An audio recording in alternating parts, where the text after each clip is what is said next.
infligirse un dolor, un castigo uno mismo, imponerse un castigo mismo, pensando que con eso Dios te va a limpiar y te va a purificar de tus pecados. La Biblia no aprueba eso ni enseña eso. Alguien lo inventó, pero no tenemos que hacer ninguna penitencia. No tienes que caminar de rodillas 50 metros o 500 metros y sangrártelas como algunos piensan, y decir después de 100 metros y decirle: Dios, mira mis rodillas, me están sangrando, purifícame. Eso no funciona. Tampoco puedes flagelarte o agarrar un látigo, ¿verdad? Un látigo y darte en la espalda: por mi culpa, por mi culpa, por mis grandes culpas, por mis pecados, muere, pecador empedernido, arrepiéntete. Eso no sirve de nada. Porque la Biblia dice en Hebreos 1 y en otras citas que Él, ¿quién es Él? Jesucristo efectuó la purificación de tus pecados y de mis pecados por medio de sí mismo. Él fue el que nos lavó de nuestros pecados con su sangre preciosa. Por eso es importante que nosotros dimensionemos, entendamos, que podamos digerir lo que realmente significa la cruz de Cristo. Porque mucha gente habla de la cruz de Cristo. Y también digo esto con mucho respeto, sin el afán de ofender a nadie. Pero usted puede cargar una cruz colgada en el cuello, y eso no significa que usted está entendiendo de qué se trata la cruz de Cristo. Porque a veces ni siquiera lo dimensionamos. Porque tampoco se trata de cargarla colgada aquí. Y si la cargas colgada está bien, no hay problema, pero por lo menos vamos a entenderla. No te vaya a pasar como la película del Santo. Los de 40 y más vieron El Santo y Blue Demon. No sé si se acuerdan, ¿no? Y salían los vampiros, los murciélagos, ¿no? Y agarraba el santo la cruz de Cristo y corrían los murciélagos, y los murciélagos salían huyendo. Pero en la realidad, los demonios no huyen así, ¿eh? Temen al nombre de Jesucristo, temen a la sangre de Jesucristo, temen al poder de Jesucristo, pero también temen a los hombres, mujeres, jóvenes y niños llenos del poder del Espíritu Santo. Así que si usted no está lleno del Espíritu Santo, aunque ande tratando de correrlos con la cruz, no va a tener ningún efecto, ¿eh? Solo Jesucristo puede lavarnos, limpiarnos y purificarnos de toda nuestra maldad. No hay otra forma, no hay otra manera. En la Biblia hay muchos pasajes, pero hay un pasaje muy interesante que quiero que leamos allá en Hebreos capítulo 9. Y cuando tenga usted oportunidad y ganas de leer y de conocer más acerca de el sacrificio de Jesucristo, le dejo de tarea que se lea todo el libro de Hebreos. Todo el libro de Hebreos. Son 13 capítulos. Si usted se lee 2 capítulos diarios, en 6 días, una semana, se lee todo el libro. 13 capítulos. Cuando tenga la oportunidad, lea Hebreos. Ahí está bien explicado todo el sacrificio de Jesucristo. Hebreos capítulo 9, versículo 24 dice aquí. Hebreos, ¿qué le dije? Capítulo 9, versículo 24, dice ahí la palabra de Dios. Porque no entró Cristo en el santuario hecho de mano, figura del verdadero, sino en el cielo mismo, para presentarse ahora por nosotros ante Dios. Haga una pausa ahí, por favor, y reflexione, amigos y hermanos que nos ven a través de las redes. Dice: ¿quién está delante del Padre por nosotros y a favor de nosotros? Dice la Biblia: Jesucristo. Por eso dice ahí en las cartas de Timoteo que hay un solo mediador entre Dios y los hombres. ¿Quién es el mediador? ¿O quién es un mediador? Aquí está la guitarra y acá estoy yo. A ver la cámara. Ahí está la guitarra y acá estoy yo. Y alguien está mediando entre su servidor y la guitarra. ¿Quién está mediando? El monitor, la bocina. Está en medio, nos conecta. Entre la guitarra y yo me conecta o me vincula la bocina. Un mediador hace eso. Te conecta, te relaciona, te vincula. Y la Biblia dice que el único que nos conecta y nos vincula con el Padre es Jesucristo. Es el único mediador. No hay más mediador. No es San Monicato, no es Santa Lucía, no es Santa Teresa, no es Carmen, no es Guadalupe, no es San Judas Tadeo y nadie. La Biblia dice que es solo Jesucristo el único mediador. Pero ese es otro tema. Regresamos. Hebreos capítulo 9, versículo 25 dice: y no para ofrecerse muchas veces, como entra el sumo sacerdote en el lugar santísimo cada año con sangre ajena. De otra manera le hubiera sido necesario padecer muchas veces desde el principio del mundo. Pero ahora, en la consumación de los siglos, ponga atención, se presentó ¿cuántas veces? Una vez. ¿Y para cuándo? Para siempre, por el sacrificio de su misma persona, para quitar de en medio el pecado. Lo hizo una vez y para siempre. Una vez murió, una vez fue crucificado, una vez fue flagelado, y lo hizo una vez y para siempre. Pero hay gente que lo quiere estar crucificando cada año y cada vez y cada ocasión. Solo lo hizo una vez y para siempre. Con ese sacrificio nos lavó para siempre, nos salvó y nos purificó de nuestros pecados. Versículo 27: y de la manera que está establecido para los hombres que mueran una sola vez y después de esto el juicio, así también Cristo fue ofrecido una sola vez para llevar ¿qué? Los pecados de ¿quiénes? ¿De quiénes? De todos, y aparecerá por segunda vez sin relación con el pecado, para salvar ¿a quién? A los que esperan en él. Lo hizo una vez y para siempre, y lo hizo por toda la humanidad. Por toda la humanidad. Hebreos capítulo 10, seguimos leyendo del 1 al 4. Porque la ley, teniendo la sombra de los bienes venideros, no la imagen misma de las cosas, nunca puede, por los mismos sacrificios que se ofrecen continuamente cada año, hacer perfectos a los que se acercan. De otra manera cesaría de ofrecerse, pues los que tributan este culto limpios una vez no tendrían ya más conciencia de pecado. Pero en estos sacrificios cada año se hace memoria de los pecados, porque la sangre de los toros y de los machos cabríos, vea lo que dice la Biblia, no pueden quitar los pecados.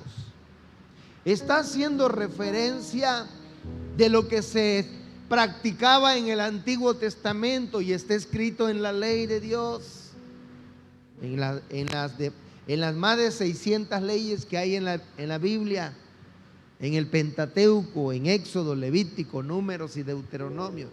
Dice que los sacrificios de los animales no podían quitar los pecados. Por eso es que en el Antiguo Testamento, en la ley, tenían que estar ofreciendo sacrificios constantemente por los pecados, para cubrir los pecados, pero no limpiaba los pecados.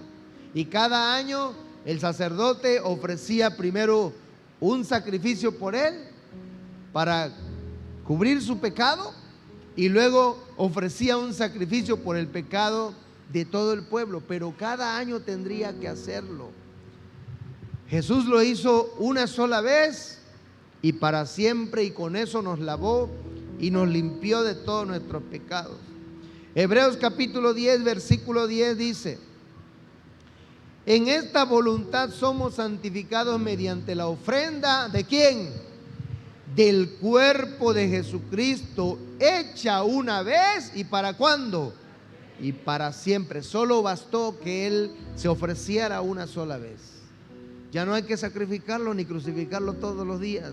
Una vez y para siempre, y con eso nos lavó. Versículo 11. Y ciertamente todo sacerdote está día tras día ministrando y ofreciendo muchas veces los mismos sacrificios, que nunca pueden quitar los pecados. Mataban y mataban los animalitos y los ofrecían esos sacrificios para quitar los pecados, y la Biblia dice que eso no podía quitar el pecado. Por eso era necesario que viniera el Cordero de Dios que quita el pecado del mundo, y que a veces muchos cantan o muchos cantamos, pero no lo entendemos. ¿Y quién es ese Cordero que quita el pecado del mundo? Jesucristo. Versículo 11. Y ciertamente todo sacerdote está día tras día ministrando y ofreciendo muchas veces los mismos sacrificios. Otra vez dice la Biblia que nunca pueden quitar los pecados. Pero Cristo, habiendo ofrecido una vez para siempre un solo sacrificio por los pecados, se ha sentado a la diestra de Dios. De ahí en adelante, esperando hasta que sus enemigos sean puestos por estrado de sus pies, porque con una sola ofrenda, ¿con cuántas? Una sola ofrenda hizo perfectos para siempre. ¿A quiénes? A los santificados. ¿Quiénes son los santificados? Aquellos que han sido lavados por la sangre de Cristo, aquellos que han sido purificados por la sangre de Cristo, aquellos que han sido capaces de creer y de activar la fe en la obra expiatoria de Cristo en la cruz del Calvario, aquellos que por medio de la fe han decidido aceptar y creer que la muerte, sacrificio y resurrección de Jesucristo fue suficiente para limpiarnos, lavarnos de toda maldad, y por eso ahora estamos santificados. No porque usted y yo seamos buenos, no porque usted y yo ya no nos enojemos. A ver, ¿cuántos se enojaron esta semana? No, aquí hay puros santos, ¿verdad? Aquí hay puros santos. Y a la primera te enojas con el taxista porque te deja lejos de la parada que no era. Y a la primera te enojas con el motociclista porque se te atraviesa en el tránsito vehicular. Y a la primera te enojas por el que te va a cobrar y te enojas, todavía debes y te enojas que te vayan a cobrar. Paga para que no te vayan a cobrar. No te enojes. Y a la primera te enojas con tu esposa, y a la primera te enojas con tu esposo, y te enojas con tus hijos, y a la primera te enojas con tu jefe, y te enojas con el pastor, y te enojas con el hermano en la iglesia. Somos santos no porque tengamos cara de bueno ni porque seamos buenos. Somos santos porque Jesús con su sangre nos lavó y nos santificó y nos purificó. Dale un aplauso al Rey. Toda la gloria es para Él. Por eso cuando alguien te quiera criticar y te diga, tú de santo no tienes nada, tú de santa no tienes nada, usted dígale, Cristo me lavó, me purificó de mis pecados. Gloria a su nombre. Eso es ser lavado y ser santificados. ¿Dónde nos quedamos? ¿Qué versículo nos quedamos? Versículo 14. Vamos por el 15. Y nos atestigua lo mismo el Espíritu Santo, porque después de haber dicho, este es el pacto que haré con ellos después de aquellos días, dice el Señor, pondré mis leyes ¿en dónde? En sus corazones, y las escribiré ¿en dónde es? En sus mentes. En el antiguo pacto, ¿en dónde se escribieron las leyes? En una tabla de piedra estaban escritas los mandamientos, los 10 mandamientos.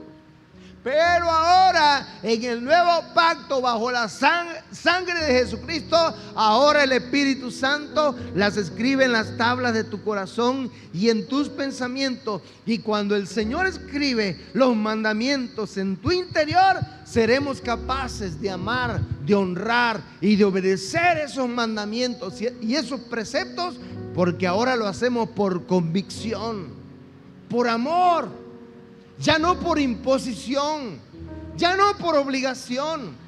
Y ya no te vas a sentir así como que, ay, qué difícil es cumplir los mandamientos de Dios.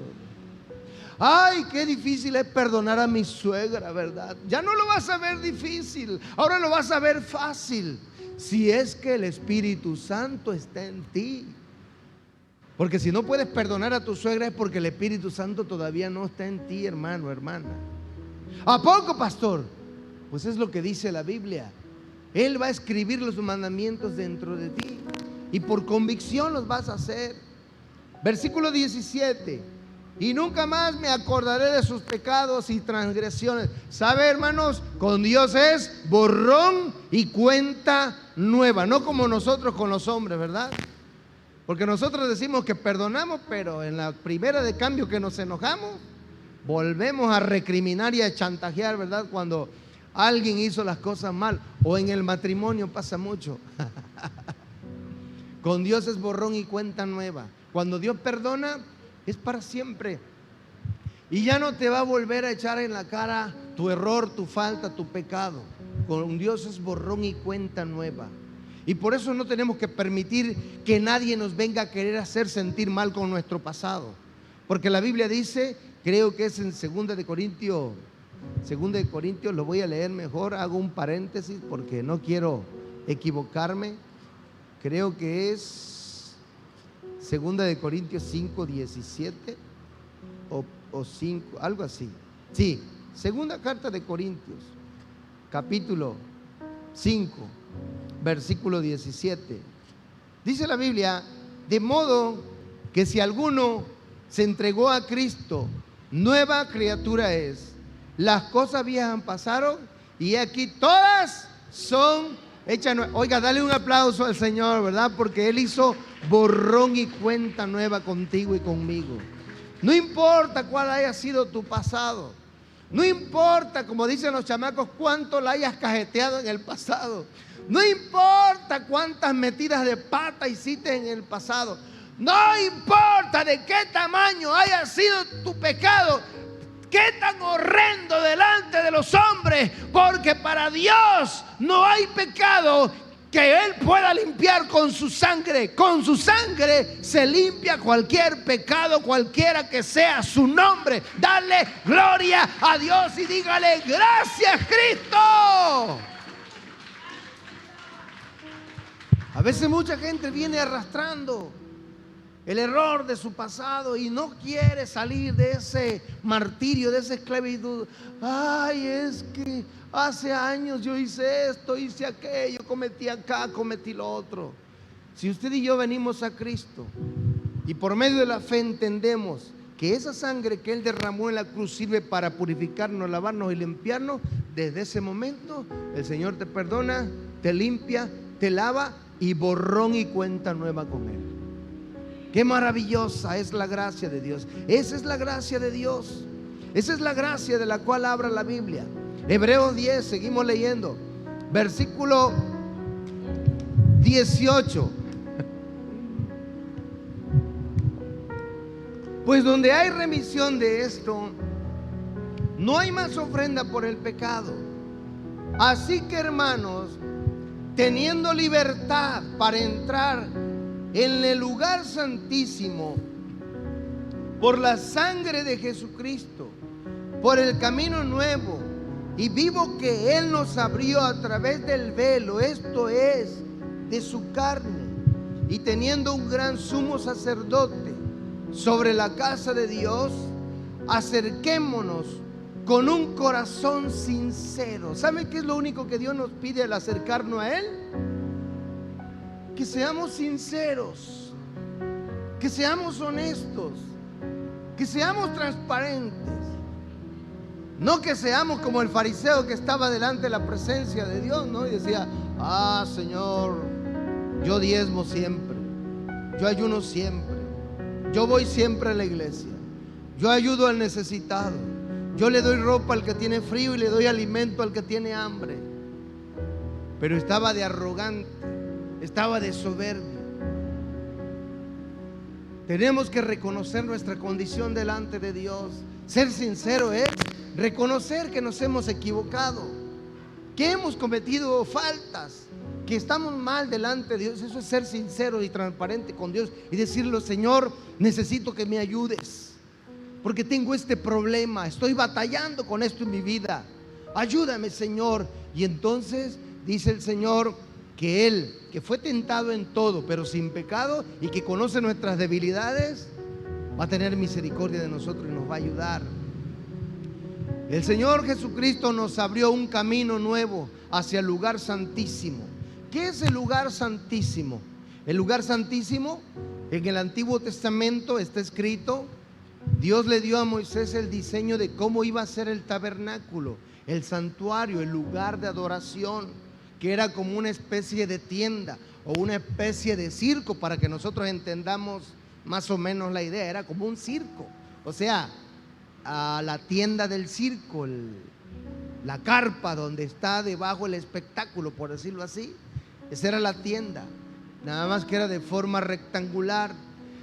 Y esa tienda, ese tabernáculo, esa carpa que era de forma rectangular, se dividía en tres partes. La parte de enfrente al fondo estaba el lugar santísimo. Después de ese lugar, anterior al lugar santísimo, estaba el lugar santo, y en la entrada del tabernáculo estaba el atrio. En el atrio entraban todos los que iban a adorar a Dios. Pero en el lugar santo solamente entraban los ministros, los sacerdotes. Y en el lugar santísimo no entraba cualquiera, solo entraba el sumo sacerdote. ¿Quién era el sumo sacerdote? Como decimos nosotros, el machuchón, o sea, el más importante, el líder principal de los sacerdotes. Era el que podía entrar al lugar santísimo. Y primero tenía que ofrecer un sacrificio para expiar sus pecados, porque si el sacerdote entraba sin ofrecer el sacrificio, ahí mismo caería muerto delante de la presencia de Dios. Y por eso le amarraban una campanita en el tobillo, en el pie, para que cuando ya el sacerdote tardaba y no se escuchaba la campanita, entonces decía: este cuate ya se quedó petateado ahí, ¿verdad? Y con el hilo lo jalaban, porque no podían entrar. El lugar santísimo representaba la presencia de Dios, porque ahí se manifestaba la presencia de Dios. Entonces imagínense, en la ley del Antiguo Testamento solamente podía entrar el sacerdote, no podían entrar todos. Qué privilegio del sacerdote, o qué desgracia si se moría allá adentro, ¿verdad?